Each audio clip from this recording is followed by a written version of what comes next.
Regular maintenance of your home heating, ventilation, and air conditioning system is critical to ensure its long life and efficient operation.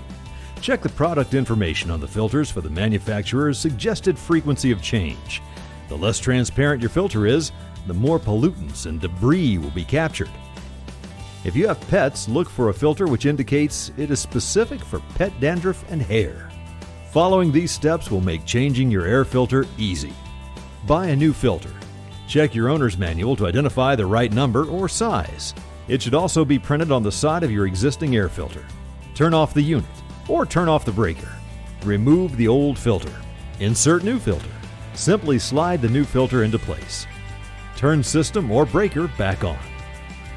Regular maintenance of your home heating, ventilation, and air conditioning system is critical to ensure its long life and efficient operation.